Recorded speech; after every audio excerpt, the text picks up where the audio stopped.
வணக்கம். ஆய்வுக்களத்தில் மீண்டும் உங்களை சந்திப்பதில் மகிழ்ச்சி. கடந்த 9ஆம் தேதி விரிவாக்கம் செய்யப்பட்ட மத்திய அமைச்சரவையில் இணையமைச்சராக பொறுப்பேற்றுள்ள பாரதிய ஜனதாவைச் சேர்ந்த சாத்வி நிரஞ்சன் ஜோதி என்பவர் தெரிவித்த கருத்தே இன்றைய ஆய்வுக்கள விவாதப் பொருள். கருத்தென்னவோ அக்கட்சியில் அனைவரும் சொல்வதுதான் என்றாலும் அண்மையில் சொன்ன அமைச்சர் இவர் என்பது கவனத்தில் கொள்ள வேண்டியது. அனைத்து சமூகத்தினரின் சம்மதத்துடன் அயோத்தியில் ராமர் கோவில் கட்டப்படும் என்பதே அவர் சொன்னது. இதில் அனைத்து சமூகத்தினரின் சம்மதம் என்பது சாத்தியமா என்பது குறித்து விவாதிக்கலாம். பங்கேற்போர் தமிழ்நாடு முஸ்லிம் முன்னேற்றக் கழக மூத்த தலைவரும் சட்டமன்ற உறுப்பினருமான பேராசிரியர் ஜவாஹிருல்லா, பாரதிய வழக்கறிஞர் சங்கத்தைச் சேர்ந்த திரு ராமமூர்த்தி, நாம் தமிழர் இயக்கத்தைச் சேர்ந்த திரு ஐயநாதன். நேயர்களே, சுருக்கமான கேள்விகளோடு நீங்களும் பங்கு பெறலாம். ஆழமான அலசலுக்கு அகலாதிருங்கள் ஆய்வுக்களத்தில் இருந்து.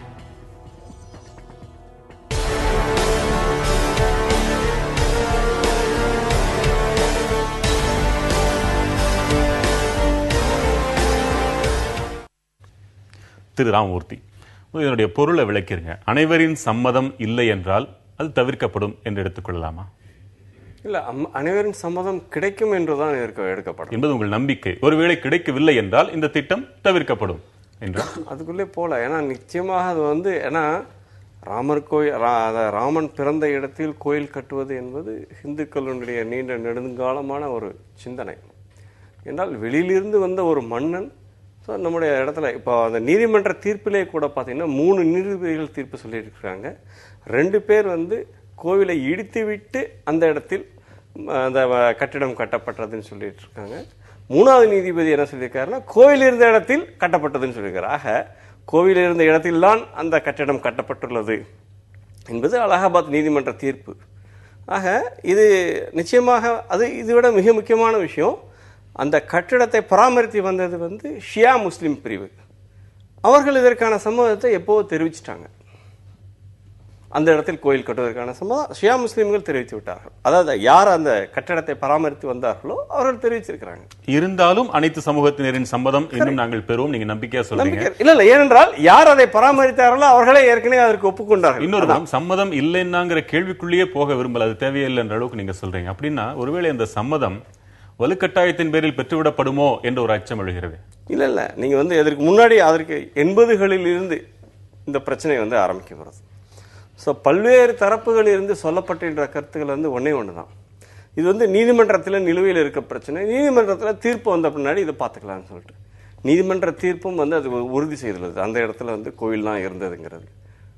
அதன் மேல அப்கோர்ஸ் உச்ச நீதிமன்றத்தில் அப்பீல் போயிருக்கிறாங்க. இருந்தாலும் கூட நீதிமன்றத்தை மதிப்பீடு என்றால் அதை இடிக்கும் பொழுது நீதிமன்றம் இடிக்க சொன்னதா என்ற ஒரு கேள்வி எழுமா இல்லையா?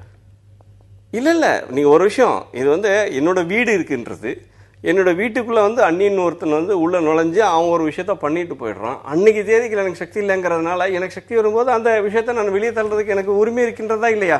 அந்த இடம் கோயிலாக இருந்த ஒரு இடம்.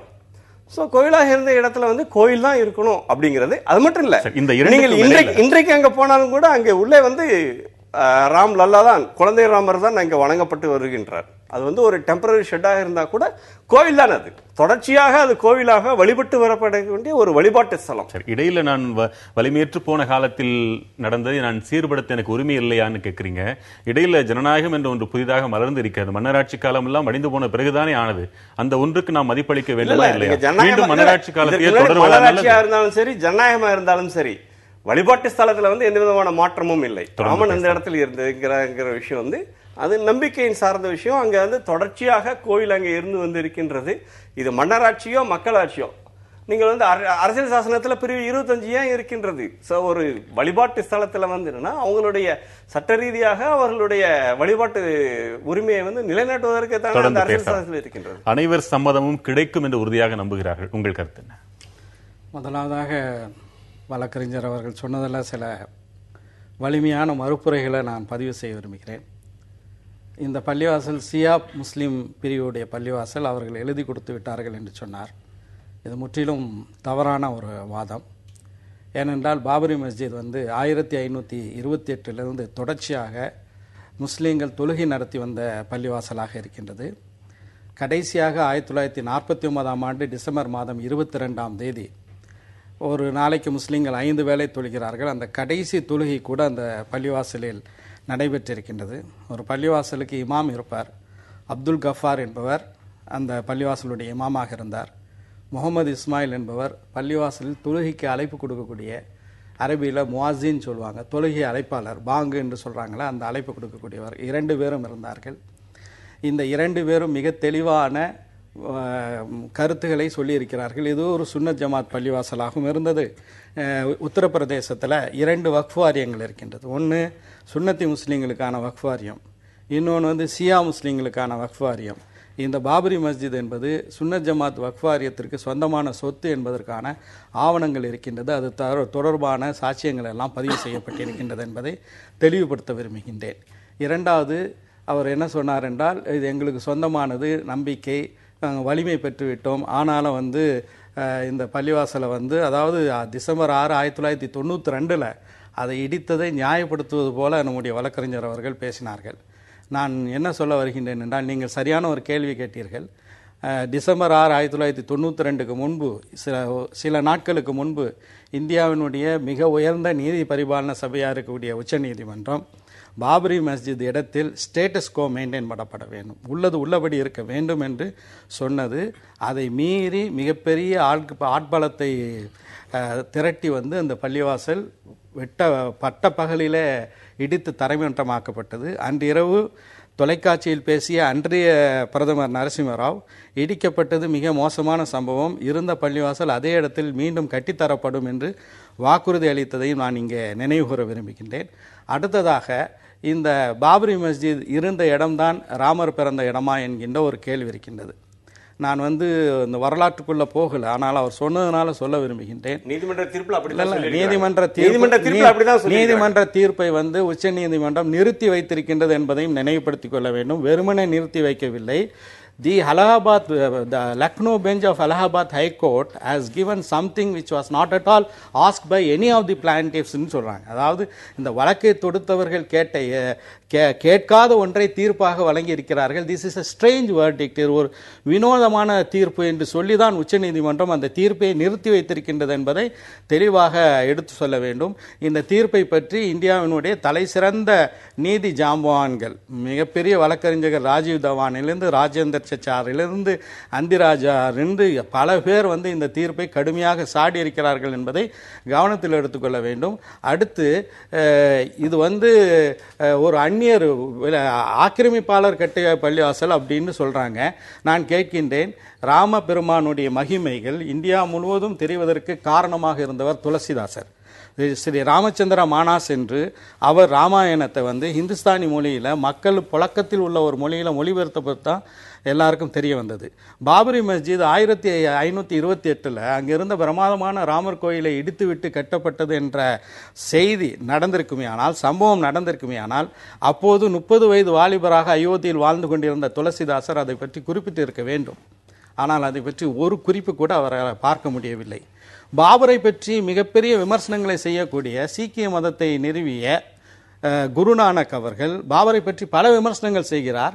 அவர் அயோத்தியில் வந்திருக்கின்றார். அவர் இந்த ராமபெருமானுக்கு அயோத்தியில் கட்டப்பட்ட பிரமாதமான கோயிலை பாபர் இடித்தார் என்று ஒரு இடத்துல கூட பார்க்கவில்லை. இது வந்து ஆக்கிரமிப்பாளர்களால் கட்டப்பட்டதுன்னா, இன்னைக்கு ஆக்கிரமிப்பாளர்களால் கட்டப்பட்ட நாடாளுமன்றத்தில் தான் நம்முடைய பிரதமரே உட்கார்ந்து இருக்கிறார். ஏனென்றால் பொதுவான ஒரு கேள்வி, அந்த குறிப்பிட்ட கோவிலை இடிக்கவில்லை என்பதற்கு நீங்க எவ்வளவு சான்றுகளை நீங்க சொல்றீங்க? இந்தியா முழுவதும் ஒரு வரலாற்று பேராசிரியர், ஒரு மாணவன் என்கிற முறையில் கூட நான் கேட்பதாக வைத்துக் கொள்வேன். அவரிடமும் நான் பேராசிரியர் இல்லை, நீங்கள் வரலாற்றை படித்ததனால் வரலாற்று பேராசிரியராக எடுத்துக்கொள்வேன். அவரிடம் நான் கடுமையாக தான் கேட்டேன். ஒரு ஆதிக்க மனோபாவம் கொண்ட ஒரு மன்னர், இந்தியாவிற்குள் படையெடுத்து வந்தவர்கள், எண்ணற்ற கோவில்களை இடித்தவர்கள், அவர்கள் சம்பந்தப்பட்ட ஒரு பாரம்பரிய சின்னத்திற்காக நீங்கள் இவ்வளவு போராட வேண்டுமா, அல்லது இவர்கள் கோரும்படியாக ஒரு இணக்கமான ஒரு சூழ்நிலைக்கு விரைவில் வரத்தான் வேண்டுமா? அரசியல் சாஸ்திர சட்டத்தினுடைய 25வது பிரிவை நேசத்திற்குரிய வழக்கறிஞர் இங்கே குறிப்பிட்டார்கள். அந்த அரசியல் சாசனத்துடைய 25வது பிரிவு மிக தெளிவாக இந்த நாட்டிலே வாழக்கூடிய மக்களுக்கு அவர்கள் விரும்பக்கூடிய மதத்தை பின்பற்றவும், அதை பிரச்சாரம் செய்யவும், அதை கடைபிடிக்கவும் உரிமை கொடுத்திருக்கின்றது. இங்கே வந்து பள்ளிவாசல் அது வந்து ஒரு வழிபாட்டு உரிமையினுடைய அடையாளமாக இருந்தது. 1947 இந்தியா விடுதலை பெற்ற போது அது பள்ளிவாசலாக தான் இருந்தது. 49 வரைக்கும் பள்ளிவாசலாக இருந்தது. அந்த வழிபாட்டு உரிமையை வந்து நீதிமன்றத்தினுடைய தீர்ப்புக்கு, ஏனென்றால் அது தொடர்பான வழக்கு அலகாபாத் இந்த லக்னோ பெஞ்சினுடைய அலகாபாத் உயர்நீதிமன்றத்தினுடைய லக்னோ பெஞ்சில் நிலுவையில் இருக்கக்கூடிய ஒரு சூழலில் சட்டத்தை பற்றி நாங்கள் மதிக்க மாட்டோம் என்று சொல்லி அவர்கள் அந்த பள்ளிவாசலை இடித்தார்கள். அதுக்கு உச்சநீதிமன்றம் மிக கடுமையான விமர்சனங்கள்லாம் செய்திருக்கின்றது. எனவே இதையும் அதையும் நீங்கள் முடிச்சு போட்டு பார்க்காதீங்க. இது இந்தியாவில் சிறுபான்மை மக்களுக்கு உரிமை இருக்கின்றது, அனைத்து மக்களுக்கும் வழிபாட்டு உரிமை இருக்கின்றது என்பது தொடர்பான விஷயம். சிறுபான்மை மக்களுடைய உரிமை ஒரு ஆயுதம் தாங்கிய கும்பலால் திட்டமிட்டு அரசியல் காரணங்களுக்காக வேண்டி அந்த பள்ளிவாசல் இடிக்கப்பட்டது. இதில் மத நம்பிக்கைங்கிறது ரெண்டாவது. நான் மீண்டும் சொல்கின்றேன், முழுக்க அத்வானி அவர்களை நான் மேற்கோள் காட்ட முடியும், இப்போது இருக்கக்கூடிய இந்திய வெளிவிவகாரத்துறை அமைச்சர் சுஷ்மா ஸ்வராஜ் அவர்களை மேற்கோள் காட்ட முடியும், இன்னும் ஏராளமான சங் பரிவார் தலைவர்களை மேற்கோள் காட்ட முடியும். நாங்கள் 1985 2 சீட்டு பெற்ற நாங்கள் 1991 117 இடங்களை வெற்றி பெற்றோம் என்றால் அதற்கு இந்த ராமர் பிரச்சனையை நாங்கள் எடுத்ததுதான் என்று மரியாதைக்குரிய அத்வானி அவர்களே தெளிவாக சொல்லியிருக்கிறார்கள். எனவே பேசலாம். நடுநிலை என்று சொல்வார்கள், நடுநிலை என்ற ஒன்றே இல்லை என்றும் சொல்வார்கள். உண்மையின் பக்கம் இல்லாமல் அது என்ன நடுநிலை, உண்மைக்கு விலகி இருப்பதா என்றும் கேட்பார்கள். இந்தியாவில் சிறுபான்மையினர் பக்கம் சார்ந்து நின்று பேசினால் அது நடுநிலைமை என்று ஒரு தரப்பினர் சொல்வார்கள். இதை ஒரு நடுநிலையாளராக திரு ஐயநாதன், அனைவர் சம்மதம் என்பதை நீங்க எப்படி பார்க்குறீங்க? இப்போ பாரதிய ஜனதா கட்சியினுடைய தேர்தல் அறிக்கையில் என்ன சொன்னாங்க, அந்த காலகட்டத்தில் என்ன சொன்னாங்கன்னா 2 விஷயத்தை அவங்க சொன்னாங்க. வித்தின் தி கான்ஸ்டிடியூஷன், அரசமைப்புக்கு உட்பட்டோம், எல்லோருடைய சம்மதத்தையும் பெற்றோம் அப்படின்னு 2 இடத்த சொன்னாங்க. அப்போ அந்த எல்லோரும் சம்மந்தப்பட்ட எல்லாருடைய சம்மதத்தையும் ஏற்று அப்படின்ற ஒரு விஷயம் சட்டபூர்வமானதெல்லாம் ஒன்றும் கிடையாது. சம்மந்தப்பட்ட அப்படின்னா இந்த டிஸ்பியூட்டோட சம்மந்தப்பட்ட பார்ட்டிகள், இப்போ அண்ணன் விளக்குனது, அவங்க விளக்குனது, இதெல்லாம் நம்ம சொல்ல வர ஒரு விஷயம் என்ன அப்படின்னீங்கன்னா, அடிப்படையில் இது இந்தியாவுடைய மதச்சார்பின்மைக்கு சவால் கிடையாது. இந்தியா என்கின்ற ஒரு ஆன்மீக பூமிக்கு இது ஒரு சவால், ஒரு நம்பிக்கை அது அப்படின்னு அவர் சொல்றாரு. ஒரு நம்பிக்கையை நீங்க நிலைநிறுத்துறதுக்காக இன்னொரு நம்பிக்கையை நீங்க தகர்ப்பீங்களா? ஆக இது அதெல்லாம் கிடையாது. அடிப்படையில் இதுல பக்தியோ அதெல்லாம் எதுவுமே இல்லை. இது ஒரு அரசியல். இந்த அம்மா இருக்காங்களே, இவங்க ஆர்எஸ்எஸ்னுடைய அந்த குரலை பிரதிபலிக்கிறாங்க. அந்த எஜெண்டா தான் இங்க வருது. அது ஒரு கன்சென்சஸோட இப்ப கழிச்சிடுறாங்க, அரசமைப்புன்றதை கழிச்சிடுறாங்க. அப்படின்னா என்ன அர்த்தம்? நீதிமன்ற தீர்ப்பு வந்தாலும் வரலனாலும் இதான் அந்த விஸ்வ இந்து பரிஷத்தினுடைய தலைவர்லாம் சொல்லிட்டு இருக்கிறது. நீதிமன்றம் தீர்மானிக்க முடியாது, எங்கள் நம்பிக்கையின் மீதான விஷயத்தை நீதிமன்றம் தீர்மானிக்க முடியாது, நாங்க தான் தீர்மானிப்போம். அது இந்த மத குருமார்களினுடைய ஒரு அமைப்பு ஒன்று இருக்கு, சன்சார சமத்தை ஏதோ ஒன்று சொல்லுவாங்க, அதுதான் தீர்மானிக்கும். இந்த நாட்டு நீதிமன்றம் தீர்மானிக்காது அப்படின்னாங்க. இது பயங்கரமானது. நாம் ஒரு ஜனநாயக நாட்டில் இருக்கோம், நமக்குன்னு ஒரு ஹிஸ்டரி இருக்கு. நம்ம நாட்டில் கட்டியிருக்கக்கூடிய பல்வேறுபட்ட சின்னங்கள், அடையாளங்கள் எல்லாம் எடுத்துட்டோம்னா, இல்லை ஒரு ஆக்கிரமிப்பு, ஒரு முத்திரை இருக்கு நம்ம எடுத்துக்கிட்டோம் அப்படின்னோம்னா, நம்ம சர்ச்சைகள் எல்லாம் கூட இடிச்சு தூளாக்க வேண்டியது இருக்கும். அந்த மாதிரியான ஒரு நிலையெல்லாம் இருக்குது. ஈவன் இது தமிழர் பிரச்சனையிலெல்லாம் கூட இருக்குது. நாயக்கர்மார்கள் வந்தபோது தமிழ்நாட்டில் என்ன நடந்தது, இன்னைக்கு நம்ம தமிழர் நாயக்கர் நம்மளுடைய ஆதிக்க சின்னம் அப்படின்னு சொல்லிட்டு நம்ம நாயக்கர் மகளை அடிக்க போயிடலாமா? அப்படிலாம் கிடையாது. ஒரு காலகட்டத்தில் நாம் ஒரு விடுதலை பெற்று விட்டோம். அந்த விடுதலை பெற்ற போது இருக்கக்கூடிய அந்த நிலைமைகளை இந்த நாடு சம்பந்தப்பட்ட விஷயத்தை நாம் ஏற்றுக்கொள்ள வேணும்.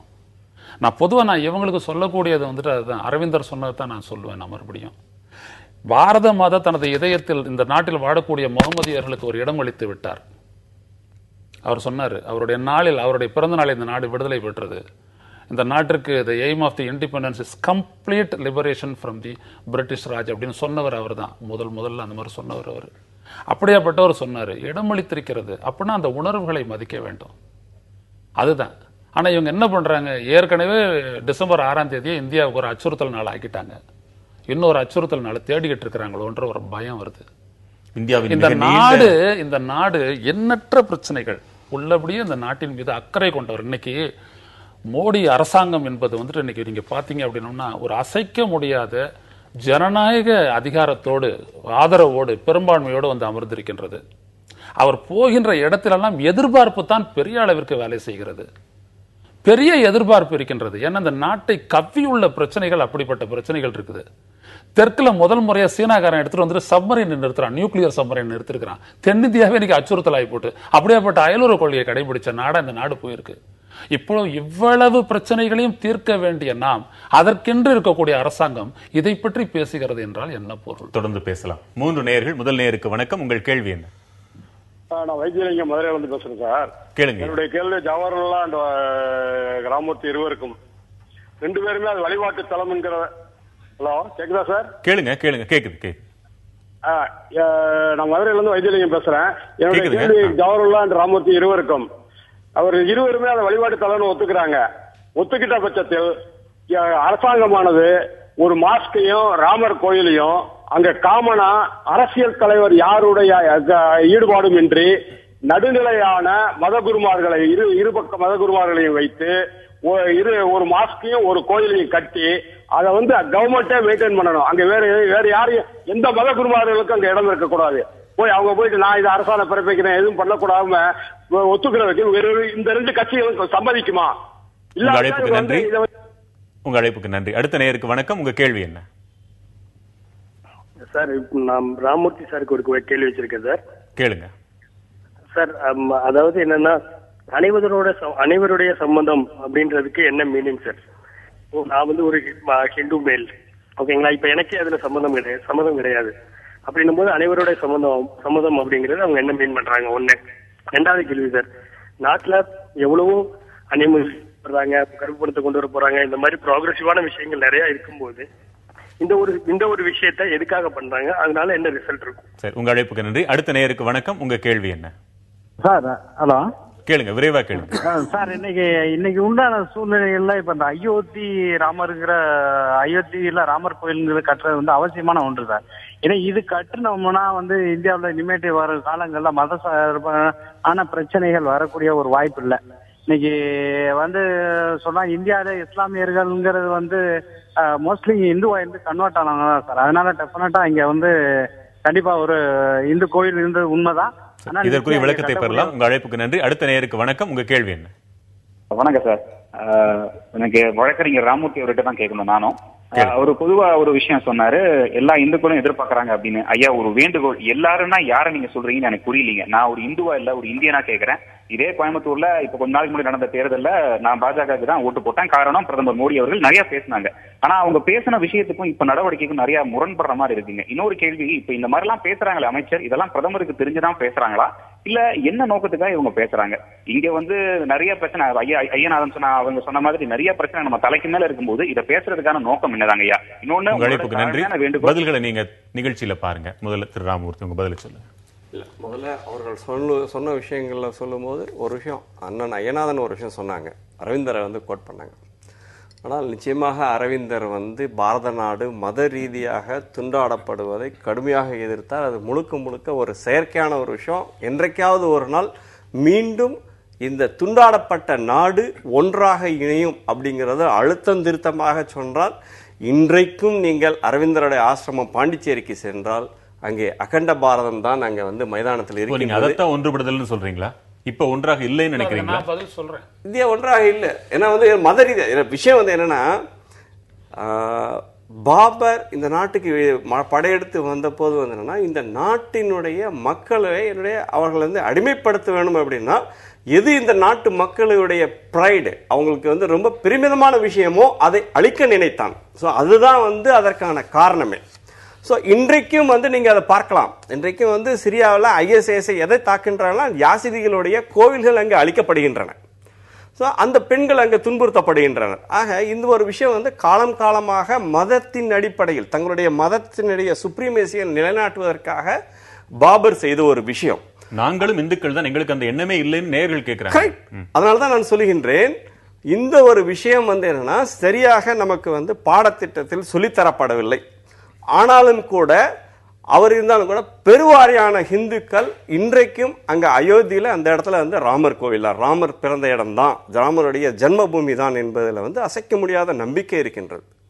ரெண்டாவது என்னன்னா, சம்பந்தப்பட்டவர்கள் என்று சொல்லும்போது அந்த தீர்வுக்காக அந்த மாநிலத்தில் அந்த தீர்வுக்காக நீதிமன்றத்திற்கு சென்றிருக்கிற பாட்டிகள் தான்.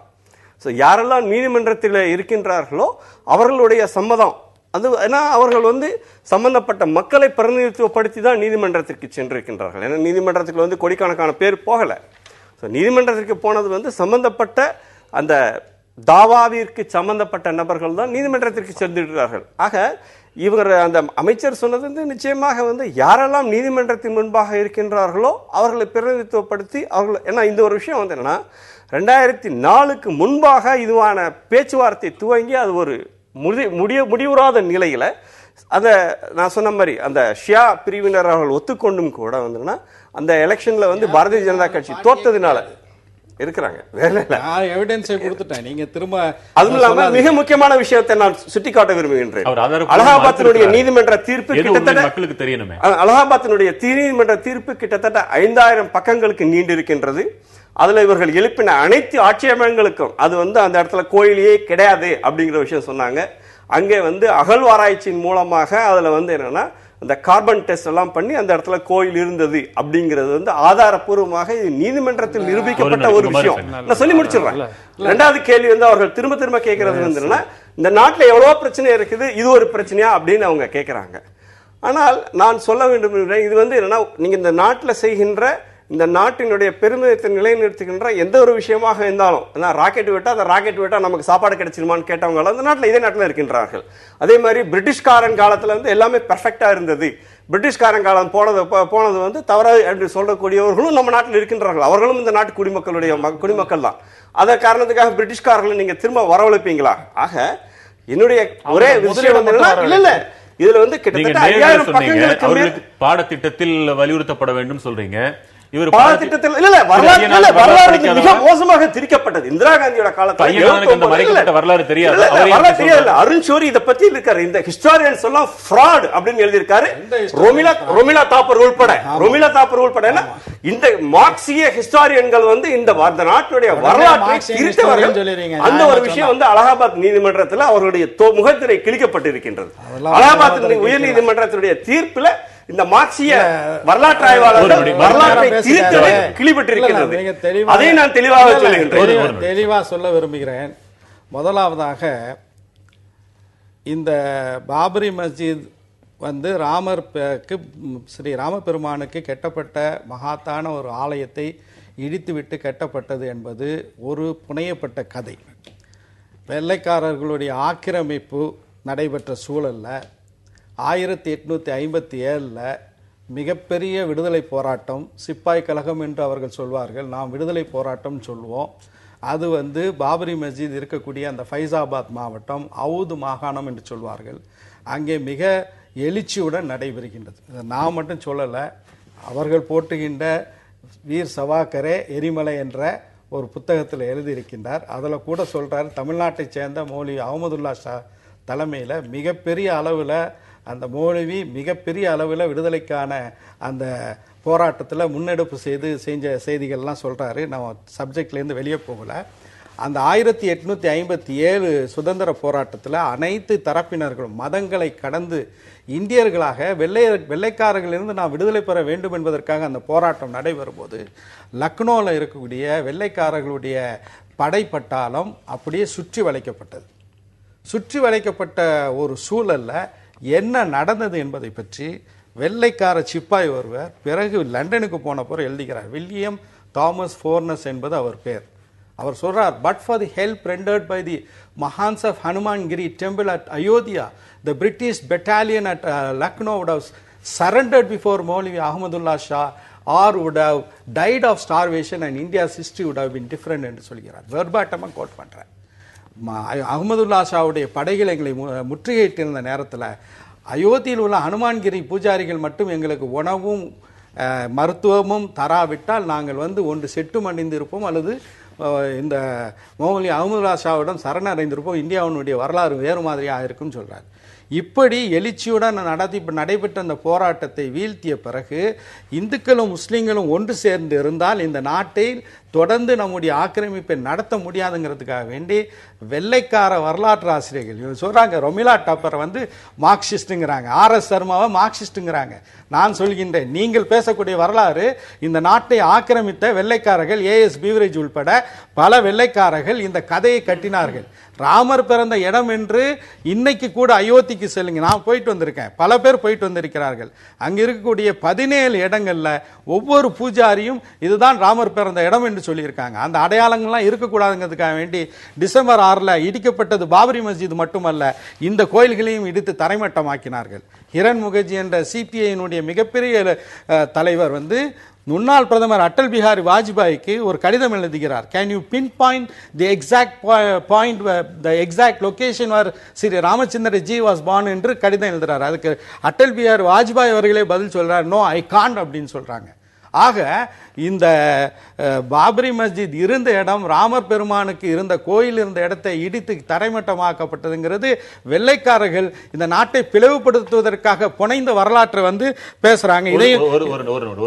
நீதிமன்ற தீர்ப்பை பத்தி என்ன சொல்றீங்க?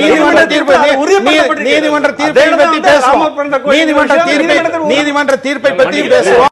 அனைவர் சம்மதத்துடன் அயோத்தியில் ராமர் கோவில் என்று மத்திய இணையமைச்சர் ஒருவர் கருத்து கூறியிருப்பதன் அடிப்படையில் விவாத களத்தில் நாம் நிற்கிறோம். 3 நேயர்கள் இணைப்பில் இருக்கிறீர்கள். முதல் நேயருக்கு வணக்கம். எங்கிருந்து பேசுறீங்க? உங்க பேர் என்ன, கேள்வி என்ன? ஐயா, என்னுடைய பெயர் சிவகுமார். நான் கடலூர்ல இருந்து பேசுறேங்க ஐயா. கேளுங்க சிவகுமார். ஐயா, ஒண்ணும் இல்ல, ராமமூர்த்தி ஐயாவுக்கு தான் என்னுடைய கேள்வி. கடவுளுக்கு பிறப்பும் இல்ல இறப்பும் இல்லைன்னு சொல்றாங்க. நம்ம முருகர் கூட செம்மான் மகளை திருடிய திருடன் பெம்மான் முருகன் பிறவான் இரவான் சொல்லிட்டு நம்மளுடைய இதுல வருது. நம்முடைய கவிதை கம்பரே என்ன சொல்றாருன்னா, பிறப்பு இறப்பில்லா பிஞ்சக நீ அல்லவோ ராமா அப்படின்னு வருது. அப்ப இப்ப பிறப்பு இறப்பில்லா கடவுள் அங்கதான் பிறந்தான்னு சொல்லி இங்க இருக்கிற இந்து முஸ்லீம் ஒற்றுமையை கெடுக்கிறதுக்காக இப்படி ஒரு செய்தியே. உங்க கேள்வி புரியுது, அழைப்புக்கு நன்றி. அடுத்த நேயருக்கு வணக்கம். உங்க கேள்வி என்ன? ஹலோ சார், வணக்கம் சார். சொல்லுங்க சார். நான் மதுரையில இருந்து பேசுறேன் சார். விரைவா கேளுங்க சார். இந்த ராமமூர்த்தி சார் கேட்கணும் சார். கேளுங்க. அதாவது ஐயா, 60 ஆண்டுகள் காங்கிரஸ் கட்சி சீரழித்து விட்டது, 6 மாதங்கள் இன்னும் கொடுத்து பாருங்கன்னு சொல்லிதான் மோடி அவர்கள் சொல்லியிருந்தாங்க எலெக்ஷன் டயத்துல. இப்ப பாத்தீங்கன்னா கிட்டத்தட்ட 5 மாதங்கள் கடந்து விட்டது. ஏற்கனவே இந்த பாபர் மசூதி பிரச்சனை பாத்தீங்கன்னா ஆண்டாண்டு காலமா பெரிய பிரச்சனையா இருந்துகிட்டு இருக்கிறது. இப்ப உச்ச நீதிமன்றத்துல நிலுவையில இருக்கு. நாம சட்டத்தை மதிக்கிற எந்த ஒரு இந்தியனா இருந்தாலும் சரி, அது இந்துவா இருக்கட்டும், இஸ்லாமியரா இருக்கட்டும், கிறிஸ்துவரா இருக்கட்டும், நாம உச்ச நீதிமன்றத்தினுடைய தீர்ப்பை தானே மதிக்கணும். குறுகிய காலத்துல நம்ம ஏற்கனவே பாத்தீங்கன்னா பிஜேபி கவர்மெண்ட் கருப்பு பண விஷயத்துல ஊழல்வாதிகளுக்கு குடைபிடிக்குதுன்னு சொல்லி பெரிய கண்டனத்தை ஏற்றுக்கொண்டிருக்கிற வேளையில இப்ப பாபர் மசூதி பிரச்சனை அந்த உச்ச நீதிமன்றத்தில் நிலுவையில் இருக்கும் போது நாங்கள் ராமர் கோயிலை கட்டுவோம் சொல்றது எந்த வகையில சட்டத்துக்கு உட்பட்ட காரியம்ங்கிறத எனக்கு நீங்க அழைப்புக்கு நன்றி. அடுத்த நேயருக்கு வணக்கம். உங்க கேள்வி என்ன? ஹலோ, வணக்கங்க. உங்க கேள்வி என்ன? விரைவா கேளுங்க. வணக்கம். நான் கொடுமுடியிலிருந்து முஸ்லாமி பேசுறேங்க. சொல்லுங்க சார். இப்ப இந்த பாபர் மசூதி ராமர் கோயிலுங்கிற பிரச்சனை இது பல காலமா இதையே இப்ப நோண்டிக்கிட்டே இருக்கிறாங்க. இந்த பிரச்சனைக்கு ஏன் சார் இன்னைக்கு இந்தியாவில் இப்ப கோடிக்கணக்கான பேர் வீடு இல்லாம இருக்காங்க? ராமருக்கு எதுக்கு கோயில், பாபருக்கு எதுக்கு கோயில்? அதை இடிச்சிட்டு நிலம் இல்லாத வீடு இல்லாதவங்களுக்கு ஒரு அழகா வீடு கட்டி கொடுக்கலாமே. இந்த அழைப்புக்கு நன்றி. எவ்வளவு நாள் நன்றி. பதில்களை பாருங்க. அத்தனை கேள்விகளும் உங்களுக்கு தான். சொல்லுங்க. 2 விஷயம் இருக்குது. ஒன்று என்னன்னா, இது நீதிமன்றத்தில் நீண்ட நெடுங்காலமாக நிலுவையில் இருந்து வருகின்ற வழக்கு. அந்த வழக்கில் தீர்ப்பும் வந்துவிட்டது. நான் ஒரு விஷயத்தை சுட்டி காட்ட நீதிமன்றத்தில் இருக்குது. உச்ச நீதிமன்றத்தில் எழுதியிருந்தா கூட என்னன்னா, ஒரு அடிப்படையான ஒரு தீர்ப்பு என்பது இறுதி தீர்ப்பாகாவிட்டாலும் ஆதாரங்களின் பேர் இன்றைக்கு இருக்கின்ற தீர்ப்பு அலகாபாத் உயர் நீதிமன்ற தீர்ப்பு. அந்த இடத்துல கோயில், அதனால சொன்னேன், 3 நீதிபதிகளுமே அந்த இடத்துல கோயில் இருக்கின்றதை ஒத்துக்கொண்டிருக்கிறார்கள். 2 பேர் இடிச்சிட்டு ஏற்கனவே இருந்த கோயிலை இடிச்சிட்டு கட்டினாங்கன்னு சொன்னாங்க. 3வது நீதிபதி சொன்னாரு கோயில் இருந்த இடத்துல அது கட்டப்பட்டது. ஒரு வழக்கறிஞர் அடிப்படையில் ஒரு விஷயம் சொல்ல, அந்த கேள்வி நம்ம அப்பீல்ல பாத்துக்கலாம் தான் நம்பிக்கை கொடுப்பீங்க. நீங்க இடையில உள்ள வழக்கே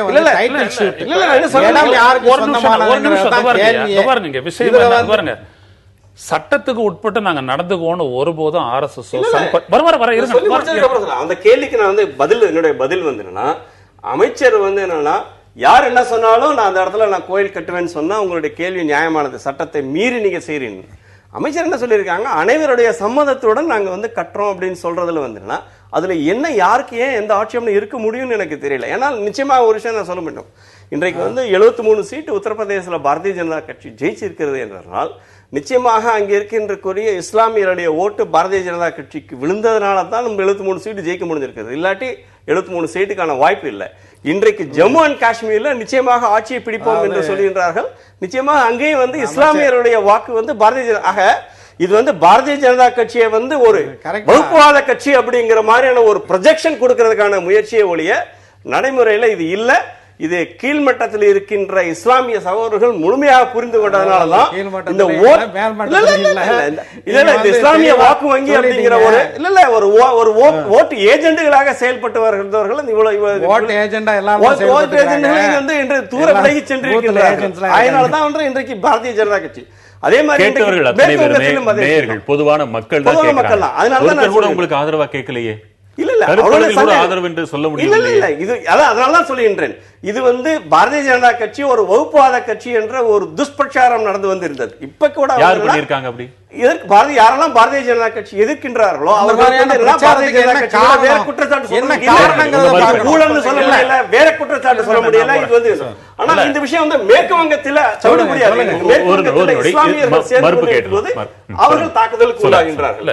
அடிப்படையில் என்னன்னா மினிஸ்டரா பதவி ஏற்கிறாங்க, அவங்களுடைய தொகுதிக்கு போறாங்க.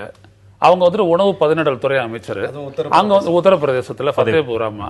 அவங்க சொல்ல வேண்டிய முதல் விஷயம் இந்த பொறுப்பை ஏற்றுக்கொண்ட நான் என்ன செய்யணும், என்ன என்னுடைய தொகுதிக்கு செய்வேன் அப்படின்றத சொல்லல. அவங்க எடுத்த உடனே கன்சென்சஸை பத்தி பேசுறாங்க. இதுக்கு முன்னாடி அங்க போறாங்க சார் உத்தரப்பிரதேசத்துல நாங்க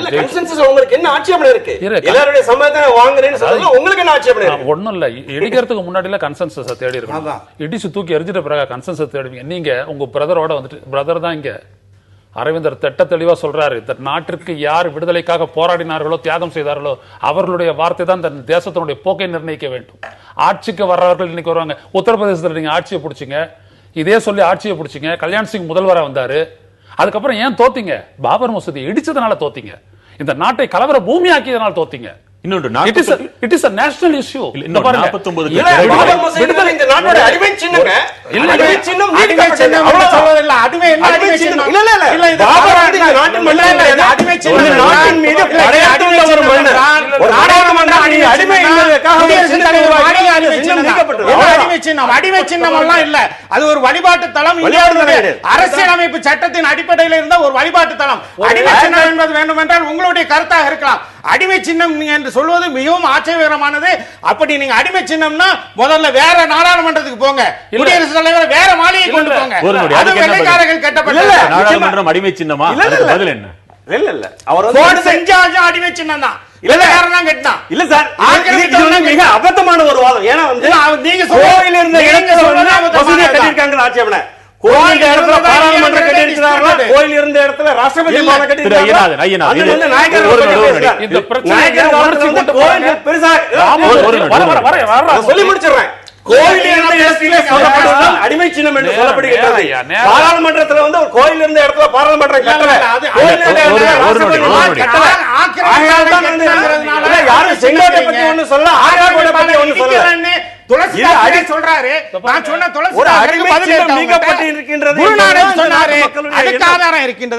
இந்த உணர்ச்சி தான் அரசியல் இதுல இருக்குதுங்கிறதுக்கு ஒரு உதாரணமா இருக்குதுன்னு பொதுமக்கள் பாடல்கள். நான் உங்கள்கிட்ட திரும்ப கேட்கிறேன், அவருடைய கேள்வி. அதாவது பாராளுமன்றமோ நாடாளுமன்றமோ செங்கோட்டையோ ஆக்ரா கோட்டையோ, செங்கோட்டையும் ஆக்ரா கோட்டையும் இஸ்லாமிய மன்னர்கள் தான். அது யாரும் இடிக்க சொல்லலையே. ஏன்னா கோயில் இருந்த இடத்துல ஆக்ரா கோட்டை கட்டல, கோயில் இருந்த இடத்துல செங்கோட்டை கட்டல. அதெல்லாம் இடிக்க சொன்னா நீங்க கேட்கறது நியாயமா இருக்கும். கோயில் இருந்த இடத்துல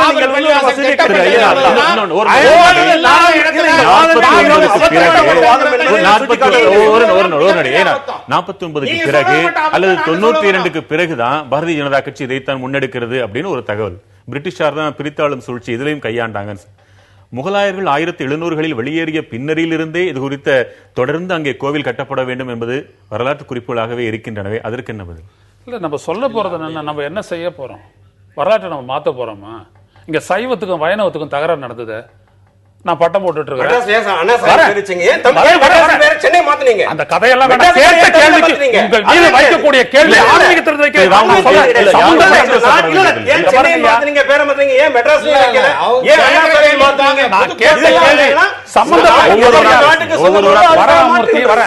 சம்பந்தப்பட்டவர் யார்? ஸ்ரீராமர். ஸ்ரீராமருக்கு எங்க இடம் கொடுக்கணும்? இடம் கொடுத்தது யாரு? ராமபக்த அனுமான். நீங்க எத்தனையோ வீடுகள்ல படத்தை பார்த்திருப்பீங்க. தன்னுடைய நெஞ்ச கீழ்ச்சி இப்படி காட்டுவாரு. அதுல ராமரும் சீதையும் இருப்பாங்க. ராமனுக்கு கொடுக்க வேண்டிய இடம் உங்கள் இதயத்தில். ஒரு கோயில்ல வச்சு நீங்க ராமனை நீங்க காப்பாத்துருவீங்களா?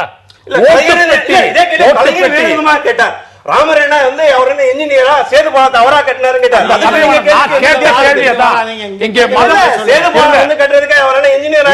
மதம் அல்ல பிரச்சனை. மனிதர்கள் தான் பிரச்சனை.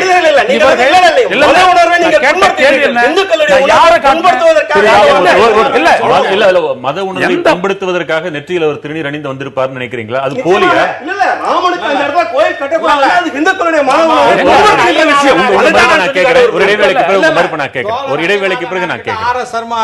இந்துக்களா இருந்தாலும் அவங்க பார்வையில அவர்கள் வைத்திருக்கின்ற அந்த நிலைப்பாடுக்கு ஆதரவாக இல்லைன்னா துரோகிகள் தான் அவங்க. திரு ஜவாஹிருல்லா, நிறைவு பகுதி. 2010 தில்லி ஜமா மஸ்ஜித் தலைமை இமாம் சமரசமே இல்லை, அதே இடத்தில் மசூதி வேண்டும் என்பதை ஒரே கோரிக்கை மௌலானா சையத் அகமது புகாரி 2010 சொன்னது. ஒரு நவீன இந்தியாவின் அடையாளமாக அந்த இரண்டும் ஒரே இடத்தில் அமைவது ஒரு நல்ல தீர்வாக இருக்குமோ என்று ஒரு பொதுவான குடிமகனாக என்ன தோன்றினால் அதற்கு உங்கள் பதில் என்ன? முதலாவதாக இந்தியா வந்து ஒரு ஜனநாயக நாடு, சட்டத்தின் ஆட்சி நடைபெறக்கூடிய நாடு. இந்த நாட்டில் மகாத்மா காந்தியடிகள் சுட்டுக் கொல்லப்பட்ட பிறகு அது ஒரு கருப்பு தினம். அதைத் தொடர்ந்து 2 கருப்பு தினங்கள் என்று நான் குறிப்பிட வரும்போது டிசம்பர் 6, 1992 உச்சநீதிமன்றம் தடை விதித்திருந்தும் அத்வானி அவர்களுடைய தலைமையில் பாபரி மஸ்ஜித் இடிக்கப்பட்டது ஒரு கருப்பு தினம்.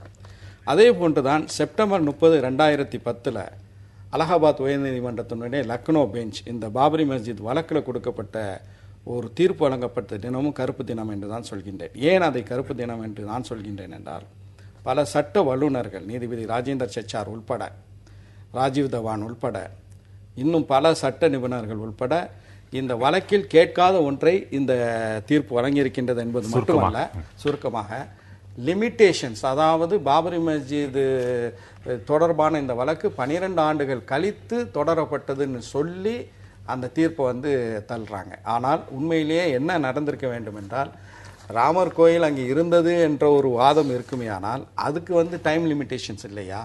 ஒரே ஒரு விஷயத்தை மட்டும் சொல்ல விரும்புகிறேன். லாகூரில் மஸ்ஜித் சாஹித் கஞ்ச் 1722 கட்டப்பட்டது. 1762 அங்கே ஒரு சீக்கியர் கோயிலை நிறுவிட்டாங்க.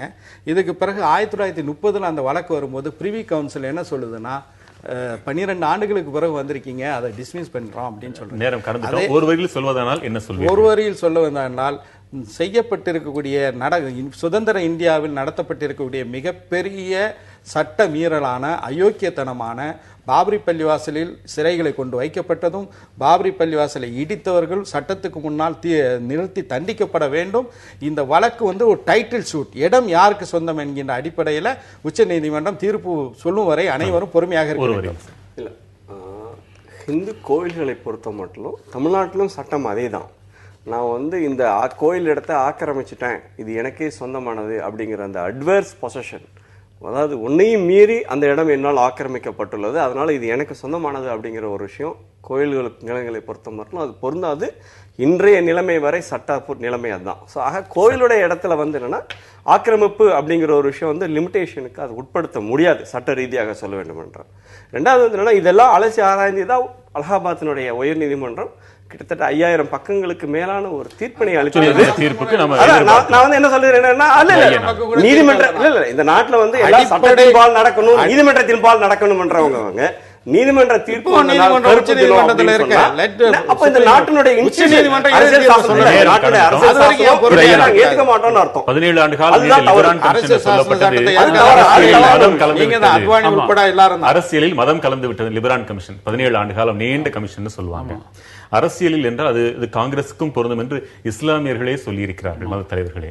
இப்ப 2 கட்சிகளும் இதில் அரசியல் செய்ய பார்க்கிறார்கள் என்றால், எதிர்காலத்தில் நவீன இந்தியாவில் வரக்கூடிய குடிமக்கள் இதை எப்படி பார்க்க வேண்டும், என்ன நடக்க வேண்டும்? நான் மறுபடியும் ஸ்ரீ அரவிந்தரையே நான் சொல்றேன். நம் நாட்டில் வெள்ளைக்காரனால் ஏற்படுத்தப்பட்ட இந்து முஸ்லிம் என்கின்ற இந்த பிளவு என்பது நமது சமூக தேச பிரச்சனை தானே ஒழிய அரசியல் பிரச்சனை அல்ல. மதத்தை அரசியலுக்கு கொண்டு வரவே கூடாது. இரண்டாவதாக, நாம அதிகார பலமோ இல்லை அமைப்பு பலமோ இல்லை பெரும்பான்மை பலமோ வைத்துக்கொண்டு நேர்மையற்ற வகையில் நாம் செய்யக்கூடிய செயல்கள் அனைத்தும் அழிவை ஏற்படுத்தும். அதன் பின்விளைவாய் இந்திய சமுதாயத்தை அழித்துவிடும். நாம் ஒன்றை புரிந்து கொள்ள வேண்டும். இதில் சம்பந்தப்பட்ட இறைவன் ஸ்ரீராமன் கல்யாண குணங்கள் நிரம்பியவன் என்று சொல்லுவார்கள். தான் இறைவன் என்று அறிந்தும் இந்த மானுட தர்மங்களுக்கும் விதிகளுக்கும் கட்டுப்பட்டு செயலாற்றி போர் புரிந்தவன். அப்படிப்பட்ட ஒரு உதாரண புருஷனை அரசியலாக்கி அவன் பெயரால் நடக்கக்கூடிய வன் செயல்கள் எதுவும் இந்த நாட்டிற்கு பெருமை தராது, மாறாக இழிவையே ஏற்படுத்தும் என்பதை நான் தாழ்மையாக சொல்லிக் கொள்கிறேன். உங்கள் வருகைக்கு மிக்க நன்றி. மற்றொரு முக்கிய தலைப்பில் ஆய்வுக்களத்தில் மீண்டும் சந்திக்கலாம். வணக்கம்.